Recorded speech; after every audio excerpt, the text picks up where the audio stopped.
The collateral bride of the CEO? Synopsis.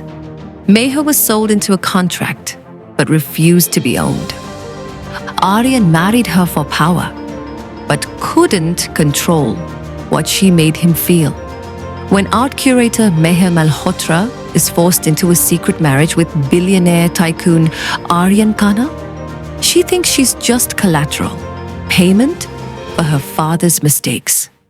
But what begins as a cold transaction soon turns into a slow-burning war of wills, secrets, and forbidden desires. He's an expert in playing mind games, and she plays to survive. But when veils begin to slip and power begins to shift, the one rule they both swore by, no emotions, might just be the first to shatter. What happens when the puppet cuts her strings and the puppeteer bleeds? Welcome to a love story disguised as a battlefield, and neither side is ready to surrender.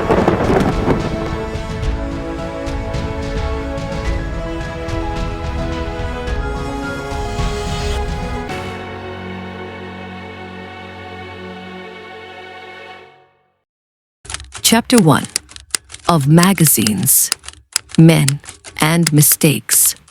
One late afternoon, sun filtered through the sheer curtains of the small yet charming studio apartment that Meher shared with her best friend Zoya. The air smelled faintly of vanilla latte and paint thinner, two essentials in Meher Sharma's life. Zoya let out a long theatrical sigh as she flopped dramatically onto the couch, holding a glossy magazine in her hand. The cover sparkled under the sunlight, but nothing outshone the man gracing it. God, just look at him, Zoya whispered like a devotee in a temple. If Greek gods came to earth, they'd take lessons from this man. Meher glanced up from her sketchpad. Let me guess. Khanna Weekly's Man of the Year issue. You guessed it, Zoya grinned, waving the magazine. Aaryan Khanna, billionaire, visionary, philanthropist, and sinfully good-looking. I mean, look at that jawline, those eyes, and that suit. Even the suit looks like it's afraid to wrinkle in front of him. Meher raised a brow. You forgot to mention his favorite accessory, his emotional unavailability. Zoya sat up with mock offense. How can you not swoon over that man, Meher? Look at that photo. His body's so chiseled it could be illegal. That 5 o'clock shadow, that intense stare. He doesn't even smile. And yet you feel things. He's literally carved from heavenly marble. Meher let out a sigh, closing her sketchbook. Oh, I do feel things, Zoya. I feel a cold draft whenever he's in the room. Zoya blinked. Wait a minute, that sounds like you've met him? More than once, Meher said, leaning back against the cushions, her gaze far away. He's calculative. Every movement, every word he speaks is well calculated. It's like he's 5 steps ahead. He doesn't speak unless necessary. He never smiles. And when he looks at you, his gaze can pierce your soul. Zoya's eyes widened. You make him sound like a villain in a psychological thriller. I think that makes him more attractive. Meher shook her head. Trust me, that man doesn't feel things like normal people do. He operates on power, not passion. And God help the woman who confuses the two. Zoya chuckled. Well, I'd still volunteer for emotional damage. Can you imagine? A wedding in Tuscany, a private jet, diamond bracelets, and above all, a man with that kind of a look and drool-worthy body. And a heart made of stone, Meher added. There was a brief pause. Both girls lost at the idea of a man so perfect, he didn't feel real. But only one of them knew how real and dangerous Aaryan Khanna could be. Meher stood up, brushing her charcoal-dusted fingers. You want to marry someone like him, Zoya. I want to breathe around someone who actually knows how to feel. What she didn't know was fate wasn't going to give her a choice. Because somewhere in a skyscraper not far from them, the man on the magazine cover was already planning her future. And it began with a contract and her name written in bold. The museum was unusually quiet for a Thursday night. At 10 p.m. it wore a different skin, mysterious, hushed, almost sacred. Most of the staff had left hours ago, and the grand hall bathed in dim golden pools of light from vintage sconces, throwing long shadows against marble columns and ancient statues.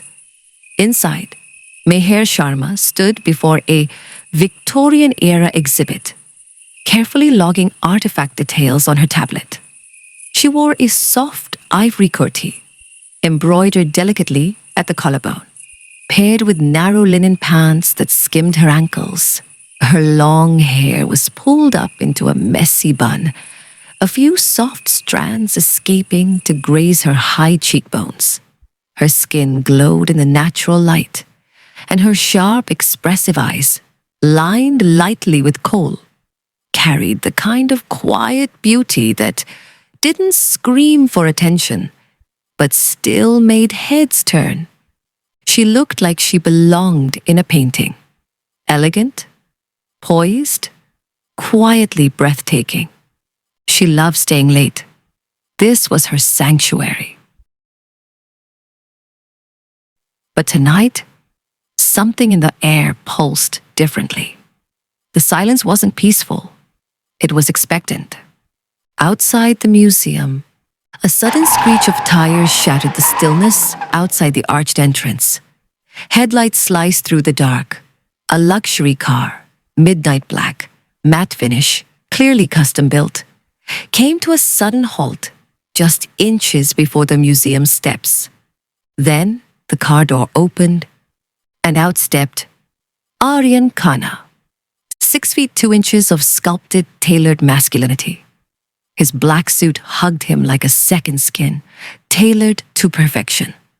Broad shoulders tapering down to a lean waist. No tie, no frills. Just power in its rawest, quietest form. The sleeves of his blazer shifted slightly as he moved, revealing a glimpse of his veined wrist and an absurdly expensive watch. His eyes were lowered, lashes casting dark crescents on his cheekbones. But the moment he looked up, the streetlight caught the storm in his gaze. Dark, intense, and unrelenting.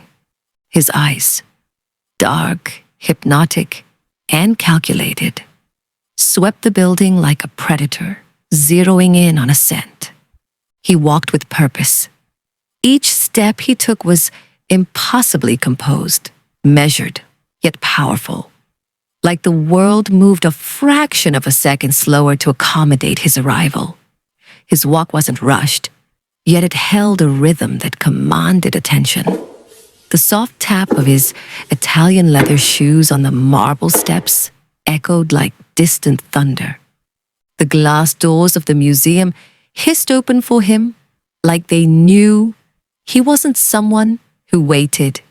Inside the museum, Meher didn't notice the silence at first. She was bent over an old manuscript, dusting the corners gently with a fine brush, when a faint shift in the room's energy made her pause. The air had thickened, like a storm breathing against the glass. Then she heard the sound, measured, confident footsteps against marble. The kind of sound that doesn't ask for attention, but pulls it anyway. She turned, and time stopped. There he was. Their eyes met. Meher's breath caught the moment she felt the shift in the atmosphere. It was like the air around her had thickened, denser, charged. Her fingers froze mid-scroll. Aaryan's gaze locked with hers the moment he saw her, sharp, unwavering, as if he'd walked into a war and had already marked his target. His lips curled, not into a smile, but into something deeper, a knowing, a warning. He walked through the dim-lit corridor, as if he'd walked this path in his dreams. His broad shoulders cut a dark silhouette under the yellow lighting. The shadows danced over his face, highlighting his strong jaw, his sculpted lips, and those impossibly deep eyes that always looked like they were 10 moves ahead in a game no one else knew they were playing. Meher's heart thudded, but her expression remained composed. Barely. He stopped 2 feet from her, so close she could smell his cologne, clean, woody, devastating. There was no expression on his face, but the heat in his eyes could have lit a match. He reached into his coat and pulled out a black envelope. No pleasantries? Who pretends? This belongs to you, he said, voice deep and smooth as sin, placing it deliberately on the polished artifact table beside her hand. His fingers brushed the wood for a second longer than necessary. Calculated? Intentional. Meher blinked, her jaw tightening. Meher glanced at the envelope, then back at him. What is it this time? A bribe? A threat? Dressed as a proposal? Aaryan's lips curved, not into a smile, but something far more dangerous. Almost amused. No threats, just the truth, he murmured. Everything your father tried to hide, loans, liens, the property mortgaged 6 months ago. Her eyes widened, but she didn't speak. He leaned just slightly closer, his voice dropping. You can walk away from me, Meher, but this envelope won't walk away from your family's future. She stared at him, furious, shaken, stunned, and yet undeniably aware of how close he was, of how his presence ignited something in her she didn't dare name. Aaryan stepped back, calm, in control, the flicker of something unreadable in his gaze. Go through it, and if you want to talk, he said, turning to leave, you know where to find me. The soft whisper of his coat brushed against her hand as he walked away. She didn't even realize she'd taken a step forward. She watched him exit the museum, swallowed by shadows, the night reclaiming him, like a secret it refused to share. And there she stood, alone in the hall, the black envelope lying between her and a decision she never thought she'd have to make. But more than anything, she still felt the echo of his voice chilling her spine. The clock on the wall ticked past 11:15 p.m. as Meher sat on the edge of her bed, staring at the black envelope lying like a bomb on her lap. Her fingers trembled as she peeled it open. There were pages, dozens of them. Official seals, mortgage documents, outstanding loan records, signed guarantor forms, even a bank's final notice threatening property seizure. Her eyes scanned the papers, her throat dry. Every single page was real. Every number verified what she never imagined. The house she'd grown up in, her mother's jewelry, the family's ancestral land in Nashik, all mortgaged under her father's name. The truth hit her like a fist to the chest. She stormed out of her room, the papers clutched tightly in her hand. The hall was dark, quiet. Her father sat alone in the drawing room, lost in thought, sipping lukewarm tea. How long? She demanded. Her voice cut through the silence like broken glass. Her father looked up, startled, then defeated. How long have we been living in a lie? He sighed, rubbing his forehead. I thought I could manage it. before it reached your ears.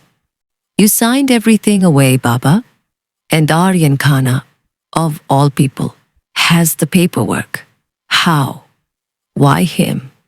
His eyes filled with shame. He came to me a year ago. The business was sinking. I had no choice. He offered to settle the loans, on one condition. The silence screamed between them.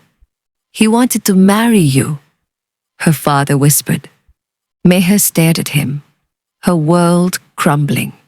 You sold me? Her voice was barely a whisper, but it sliced through the silence like a blade. Her father flinched, the words landing heavier than any slap. He said, standing abruptly, eyes wide, pleading, I was trying to protect you, protect us. He promised, he swore he'd never pressure you. Meher took a shaky step back, her eyes shimmering with rage and disbelief. He already has, she said coldly, each syllable drenched in betrayal. Her father's shoulders crumpled, but Meher was already turning away. The storm inside her, too fierce to stay. Her words hung in the air like smoke from a fire that wouldn't die. Her father's lips parted to speak, but no words came, only the unbearable weight of a guilt he could no longer hide. Meher's fingers clenched the loan papers, crumpling them at the edges. Was this your plan all along? She hissed. To tie me to a man I despise so you could clear your debts? No, her father cried, stepping forward, his voice shaking. I begged him not to involve you. I was desperate. He offered help, Meher. I didn't think he'd take me like a prize. Her voice cracked. Treat me like some favor to be returned? Tears brimmed in her eyes, but she refused to let them fall. Not yet. Her father dropped to the sofa, burying his face in his hands. I never thought it would come to this, he whispered. He said he admired you, that he would wait for your yes. Meher let out a bitter laugh. Admire me? Is that what this is? She spat. He's hunted me like a business acquisition. The room grew still except for the distant ticking of the clock on the wall. Meher turned toward the door, her voice now low, calm, terrifyingly so. You may have given up your spine, Baba, but I won't give up my soul. Her father lifted his head, panic rising. Meher, what are you going to do? She paused at the threshold, her profile lit by the soft yellow of the chandelier. Her eyes gleamed like steel. I'm going to end this my way. 12:38 a.m. Aaryan Khanna's penthouse, Worli. The elevator ascended in silence, the golden numbers blinking slowly, deliberately, toward the top floor of the Khanna Empire Tower, a building named after none other than Aaryan Khanna's late grandfather, industrialist Titan Raghav Khanna, who once built shipping lanes like they were family heirlooms and negotiated oil contracts with entire nations. Now, 3 generations later, the Khanna legacy had shifted into sleek global dominance. Real estate, aerospace technology, private equity, luxury hospitality, and sitting at the epicenter of this empire was Aaryan, the elusive heir with sculpted perfection and a ruthless mind, whispered about in boardrooms and breathlessly admired on magazine covers. And it was here, on the 64th floor, where the world's coldest CEO and Mumbai's most unwilling bride were about to collide. Aaryan's penthouse wasn't just opulent, it was architectural poetry. Floor-to-ceiling glass windows framed the Arabian Sea like a living canvas. Black marble floors gleamed beneath golden chandeliers, and abstract art adorned the walls, pieces most museums could only dream of. The air carried the faintest scent of white vetiver and aged scotch, masculine and intoxicating. Meher's stilettos clicked against the polished black marble like war drums as she stepped out of the private elevator. No security, no hesitation, just rage wrapped in midnight elegance. She wore a deep emerald silk blouse that clung to her like second skin and high-waisted black trousers that flared around her ankles. Her hair, still damp from the rain, framed her sharp jawline in waves.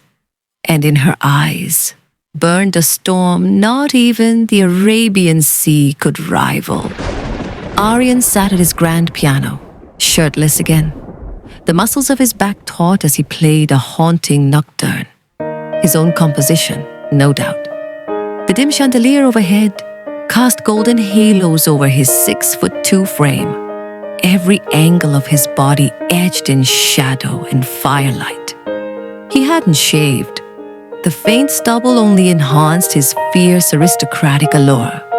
And when he turned, those obsidian eyes locked onto Meher like she was both a challenge and a prize he'd already claimed.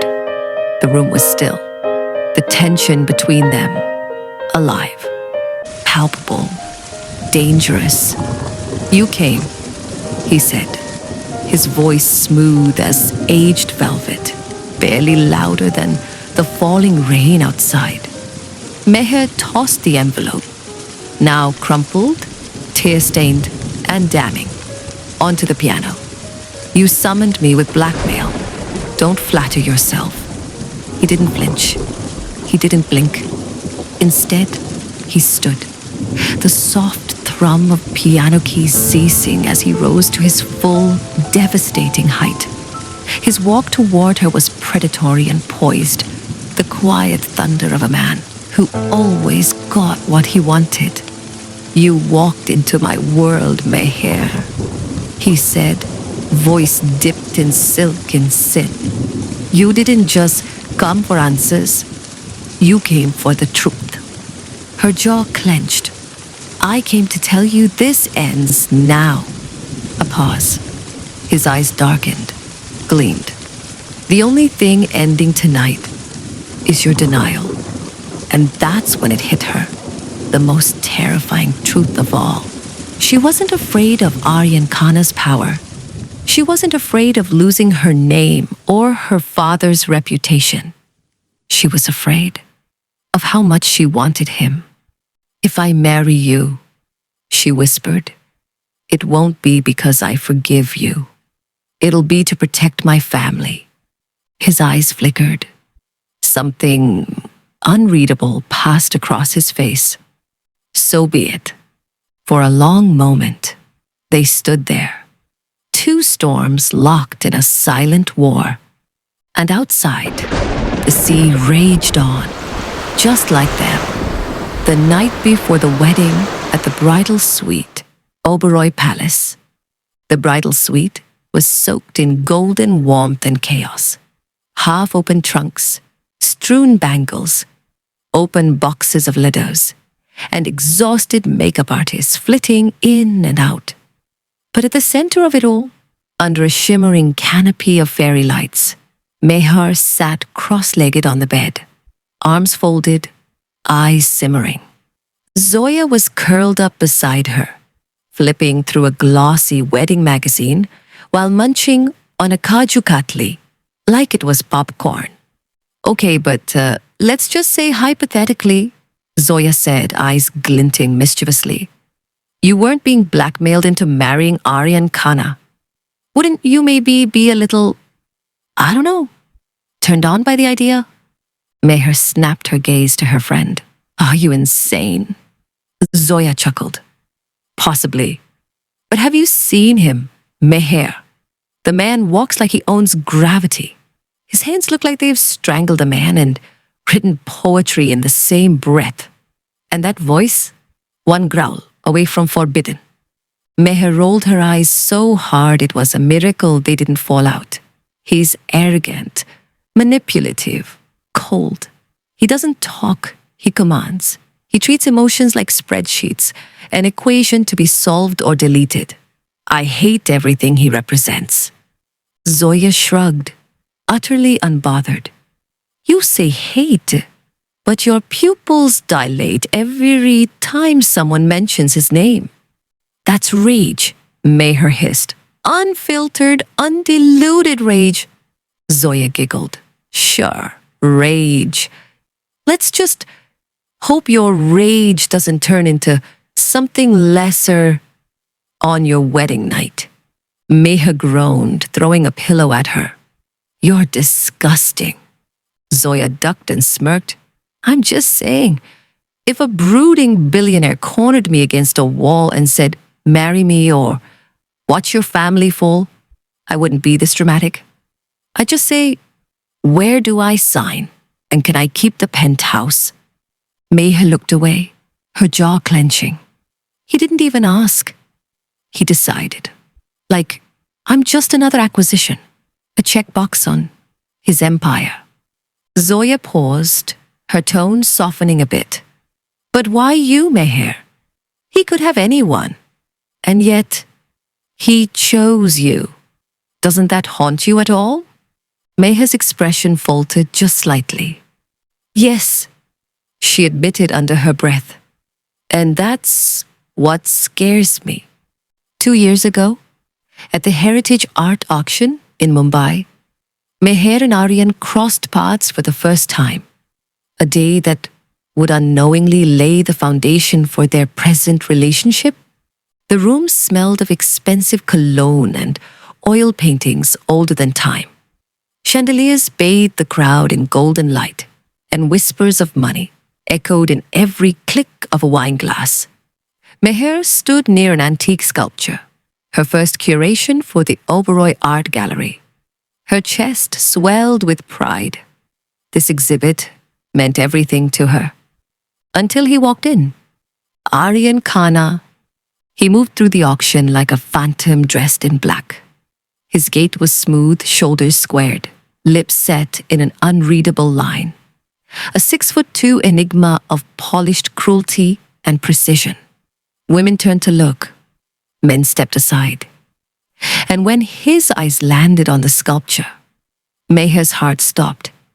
The Maitreya idol, a 10th century rare Tibetan piece, was the centerpiece of her exhibit. Something she'd discovered, fought for, and preserved with near religious obsession. And then, Mr. Khanna has offered 12 crore rupees to acquire the idol for his personal collection, the announcer said, mid-auction. All rights and display permissions will transfer to the Khanna Foundation. Meher froze. She pushed through the guests and strode straight up to him, fury boiling under her skin. You can't just buy it, she snapped, eyes blazing. This piece is not for sale. It's part of a national heritage program. Aaryan didn't flinch. He turned his head slightly toward her. His voice was low and calm, like the eye of a storm. Everything has a price, Miss Malhotra. This one just happened to be 12 crore rupees. His eyes met hers, cold, calculating, unapologetic. Do you always buy your victories like this? She shot back, cheeks flushed with anger. Do you always lose so easily? He replied, then walked away without waiting for an answer. That was the first time he shattered her illusion. That talent and passion could stand up to power. That day, he didn't just take the idol. He took something far more personal. Her belief in fairness, her control, her pride. And ever since then, whenever she saw him in business journals or magazine spreads, the wound twisted a little deeper. Present day, wedding venue, Oberoi Palace, 8:45 p.m. The Oberoi Palace glistened like something out of a fairy tale. Only this one had teeth. The courtyard was drenched in marigolds, Golden shears fluttered in the warm desert breeze, and 1,000 candles lit up the mandap like stars had fallen from the sky. The attendees were just the close family, as if he didn't want the world to know about their marriage. Meher stood still, a vision in deep crimson and gold. Her lehenga weighed more than her thoughts, and yet her spine was steel. Bangles clinked against each other with every restrained movement, and her coal-lined eyes burned with the kind of rage only betrayal can feed. And then Aaryan Khanna appeared, wrapped in an ivory shawani that looked carved rather than stitched, a blood-red stole over one shoulder, and that same expressionless face that had haunted her dreams and waking hours. His eyes were unreadable beneath the flickering mandap lights. His presence commanded silence. He stood across the holy fire, his gaze never leaving hers. Not once, not blinking. The priest chanted mantras. His mother smiled. Her father's hands trembled as he tied the sacred knot. "Why?" she whispered, facing Aaryan. "Why are you doing this to me?" Aaryan's jaw flexed slightly. Still he said nothing. "Say something, damn you," she hissed. His gaze held hers, still cold, still cruel. Something flickered beneath. Not regret, not apology. Something darker, possessive, quietly tormented. And then, finally, a voice. Low, grating, and unshaken. "You belong here," he said simply, "with me, whether you admit it now or not." Meher's lips trembled. "I hate you." Aaryan stared at her for a long, haunting beat, then turned to the priest. "Let's finish this." He didn't hold her hand. He didn't look back. And yet, his silence was louder than any plea. And in Meher's chest, something ugly stirred. Something she wasn't ready to name yet. Not love, not submission, but something that scared her even more than hate.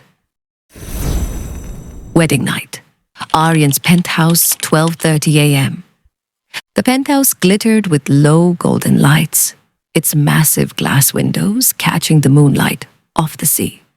The city shimmered in the distance, unaware of the storm brewing behind those designer curtains.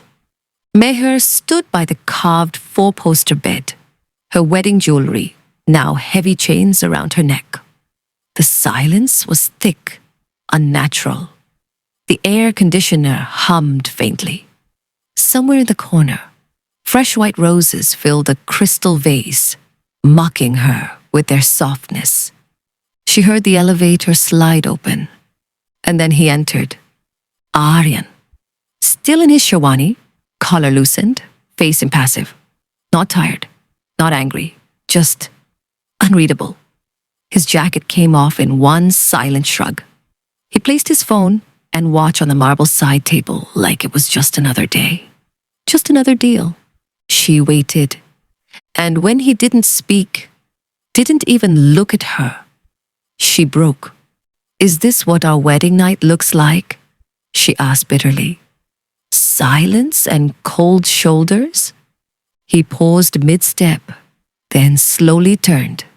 "What did you expect, Meher?" he said quietly. "Rose petals? Candlelight? A fairy tale?"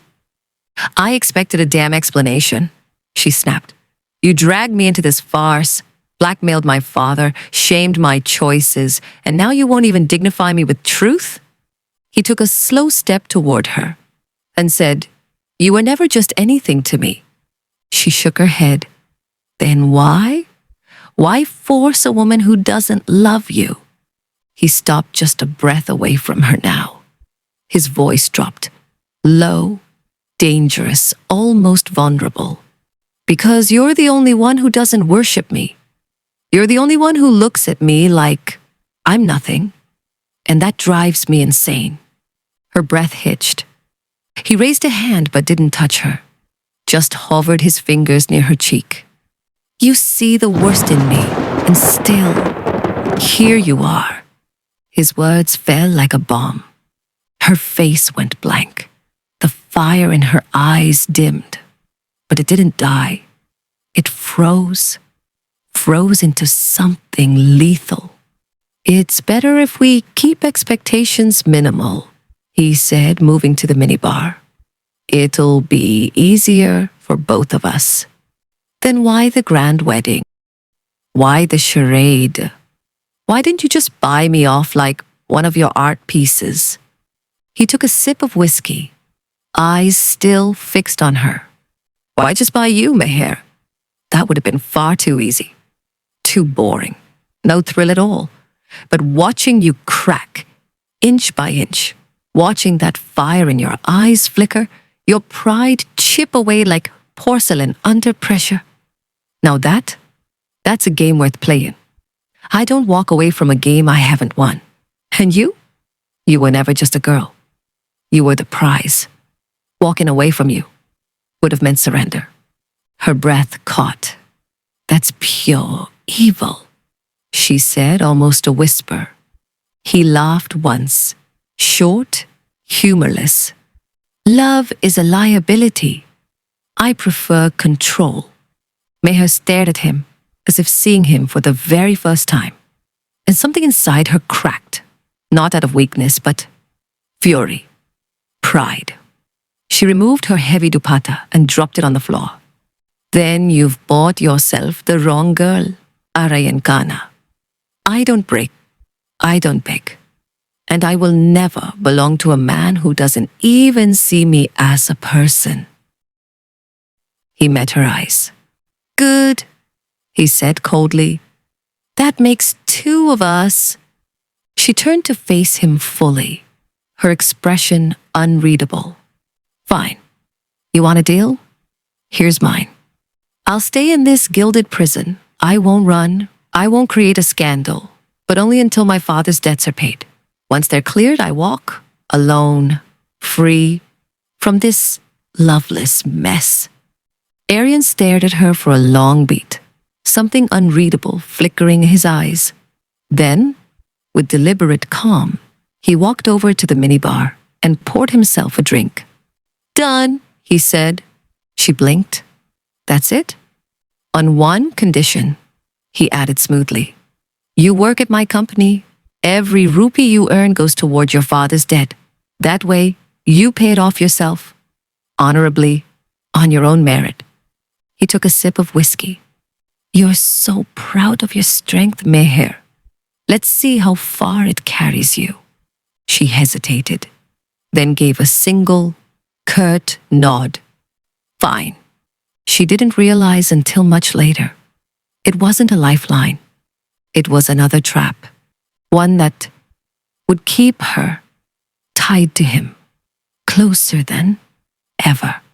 And then he walked out, left her alone in that golden cage of a bedroom with nothing but her echoing heartbeat and 1,000 unanswered questions.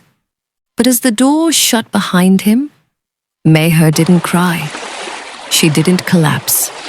She straightened her spine, wiped the emotion off her face, and whispered to herself, "You want war, Aaryan Khanna?